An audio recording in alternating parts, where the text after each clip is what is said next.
Então, queridos, tem uma pergunta que as pessoas me fazem sempre, que é qual é o tamanho de um livro.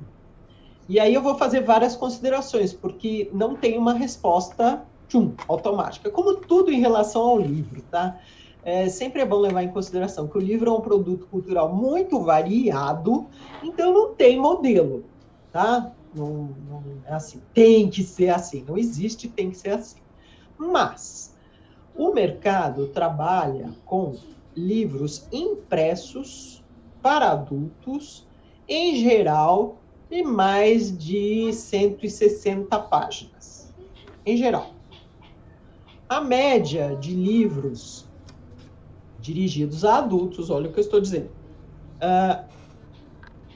seja ficção, seja não ficção, gravita em torno de 250, 300 páginas. Pode ir a 400? Pode. Pode ir a 800? Pode. Mas o problema de você, como autora iniciante, fazer um livro de 800 páginas e apresentar para uma editora, por exemplo, você já vai estar chegando com um problema embutido. A saber, um livro de 800 páginas é mais caro de imprimir do que um livro de 400. Então, a sua história precisa ser 2 vezes mais sensacional para o editor achar que vale a pena investir. Mesmo você, se você for fazer por conta própria, você vai sentir no bolso o que é imprimir uma obra de 800 páginas, né? Não, Sidney? E as pessoas, na hora de comprar o livro, né, obrigatoriamente, como o livro acaba ficando mais caro, as pessoas acabam tendo mais resistência para comprar o livro. Então, se você é um autor até independente, e você está vendendo o seu livro num preço muito alto, também é uma barreira para que você consiga atingir mais pessoas. Sim. Então voltando, a média de livros para adultos é mais de 150 páginas, menos de 400, em geral. Há exceções, aquele livro do Stephen Hawking, por exemplo, que fez muito sucesso, esqueci o nome dele, mas que explica o universo, não sei o que, era um livrinho, tinha 100 e poucas páginas. O Universo na Casca de Nós, não é isso? Eu não lembro o nome dele, mas foi um mega seller e era um livrinho, tá? Outro mega seller foi o do Humberto Eco, O Nome da Rosa, que era um tijolo, certo? Então, só para dar exemplos, assim, os livros realmente variam. Mas, se você procura ficar mais ou menos na média, fique mais de 150 páginas, menos do que 400, média. Sempre é bom também tirar a dúvida olhando os livros concorrentes no mercado, porque algumas áreas privilegiam livros maiores e outras privilegiam livros menores. Por exemplo, livros, não sei porquê, tá? Mas livros sobre árvores, sobre plantas, são todos uns tijolões. 800 páginas, enormes. Livros, por exemplo, sobre alguma mudança tecnológica, muitas vezes são pequenos, fininhos. Talvez para não ficarem desatualizados, né, eles focam no problema e são fininhos. Então, é sempre bom você está escrevendo numa área, seja ficção, seja não ficção, tanto faz. Dê uma olhada nos concorrentes para ver qual é a média de número de páginas. Quais as exceções para essas médias aqui que eu estou falando? Livros infantis. Livros infantis são outra toada, tá? Então, você pode ter um livro de 8 páginas impresso em plástico que boie na banheira e tá valendo, é livro. Né? Você pode ter um livro de 16 páginas, tá ok, se for para uma criança bem pequena. E na não prática, tá ok. E na prática, um livro infantil, né, Laura? Um livro infantil, às vezes, ele tem uma página e meia, 2 páginas, que depois, acrescentando as ilustrações, essas coisas todas, ele acaba virando um livro de 16 páginas, 40 páginas. Sim, mas é muito razoável imaginar que um livro infantil seja pequenininho, tá? Lembrando também, eu sempre gosto de dizer isso, para as pessoas não acharem que existem regras rígidas, que as coisas mudam no mercado. Por exemplo, quando eu comecei a trabalhar em editoras, as pessoas achavam que livro juvenil tinha que ser fininho. Então, um livro juvenil, na época, tinha no máximo 80 páginas. Vocês vão ver os autores clássicos dirigidos a Lígia Bojunga, esse tipo de autor que já fez, né, bastante sucesso lá no passado, escreviam obras curtas. Mesmo o Pedro Bandeira e tal. Eram obras que não costumavam chegar a 100 páginas, porque imaginava-se que o público juvenil não queria consumir livros grandões. Aí chegou uma fulana chamada J.K. Rowling, que fez um mega sucesso com os tijolões de 700, 800, 1000 páginas. Harry Potter, para vocês. Que mudou o gosto de uma geração. Depois daquele mega sucesso, né, final dos anos 90, com anos 2000, eis aí, o perfil de livros juvenis mudou. Agora as pessoas acham que livros juvenis têm que ter 400, 500, 800, senão não é livro juvenil, tá? Então, por favor, sempre atentem para o que está acontecendo no mercado. Bom, livros variam. E outra variante que agora é mais pertinente do que nunca são os e-books.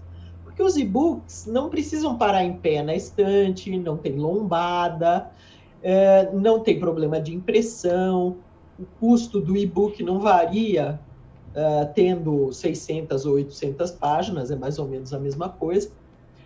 Então, a gente tem nos e-books uma total liberdade de tamanho. Há autores que tiraram seus contos grandes, suas novelas da gaveta e publicaram como e-book. Seria um livro que, se fossem impressos, teriam 40 páginas. E como e-book estão lá sendo oferecidos. É só você não enganar ninguém, né? Ficar claro que aquilo é uma obra curta, mas é possível colocar obras bem curtinhas que não teriam mercado nenhum, como livros impressos. Não é possível fazer um livro para adultos de 40 páginas, mas é possível fazer um e-book de 40 páginas, correspondente a 40 páginas, né? E-book não tem página, né? Também é possível fazer um livro de 1000 páginas, se o leitor, a leitora se interessar, boa sorte, né? Porque isso não aumenta o custo. Você pode vender por um preço baixo, porque não há papel, não há custo de impressão, não há tinta, não há nada disso, né? Os e-books, então, eles vieram introduzir uma maleabilidade nessa história de como o mercado encarava que um livro tinha que ser. Não é isso, Sidney? Exatamente. E voltando nessa questão do e-book, né? É bem isso, não tem a mesma resistência, né? O que teria para o leitor um livro de muitas páginas, ou sendo poucas páginas, ele acaba consumindo com a mesma... com o mesmo ímpeto do que, né? Sendo pouco ou muita página. Ele não faz... Não tem essa objeção. Não, o e-book ele funciona de outro jeito. Então, vocês, autores, por favor, considerem isso, né? É preciso ter um gancho forte para a pessoa ter vontade de adquirir, fazer o download e tal. Mas, por outro lado, não tem esse problema de ser pequeno, ser grande, não rola isso. Aí alguém me perguntou o tamanho dos capítulos. E eu vou dizer sempre a mesma coisa, tá? Olhe os livros concorrentes. Mas, basicamente, os capítulos têm que ser onde você acha que o assunto quebra. Ele é uma quebra de ritmo. Às vezes é uma mudança de ponto de vista. No caso de não ficção, é uma mudança de abordagem. Eu estava falando um assunto, agora eu vou falar de mais detalhe, muda de capítulo. Numa ficção, eu estava contando uma ação de um personagem, agora eu vou mudar completamente o enfoque, o momento, o tempo, então eu mudo de capítulo. Em geral é isso, é como se fosse uma pausa para respirar. Não tem tamanho obrigatório. Na literatura, então, nossa, isso varia incrivelmente. Há livros que têm capítulos de uma linha. Há livros que não têm capítulo. Eles começam lá na página 1 e vão até a página 500 sem divisão de capítulo. É claro que isso cansa um pouco o leitor. Se você não for um escritor sensacional, eu não recomendo isso, porque é boa uma pausa, né? Mas a literatura é versátil, permite isso. Eu iria até além, Laura. Os livros, as pessoas também perguntam até de tamanho de parágrafo. Se tem que ser muito grande, se tem que ser muito curto. Isso também tem obras... regra, gente. Tem obras com 1,5 linha de parágrafo e tem obras com uma página inteira sem uma quebra. Aliás, tem uma coisa que eu digo bastante, já escrevi bastante, vou repetir aqui, permitam-me. que é a escrita é uma prática criativa, não tem modelo. Você tem, assim, o que as outras pessoas fazem, mas você não é obrigado a seguir. Você segue o que você achar que presta, o que funciona. Não tem modelo. Eu fico tão irritada quando as pessoas querem, assim, um passo a passo para escrever um romance. Não tem passo a passo para escrever um romance. Você tem que ter sensibilidade. Claro que tem os componentes necessários, que eu comento aqui, um monte de gente comenta em vários lugares. É preciso, né? Personagem, trama, tensão, lá. É preciso uma série de coisas. Mas passo a passo, caramba, você pode começar do fim, do meio, da desgraça, de uma vida boa. Não tem passo a passo. Né? É uma obra criativa. Se você quer escrever, você tem que acionar a sua criatividade e não o seu lado robô. Robô gosta de seguir instruções, escritor não gosta. Escritor gosta de inventar. Se quiser, pode até começar o livro pelo fim. Pode, uma história pode ser completamente do avesso, ela pode ser lembrada, ela pode ser contada por um fantasma, por um morto. Gente, criatividade não tem regra, né?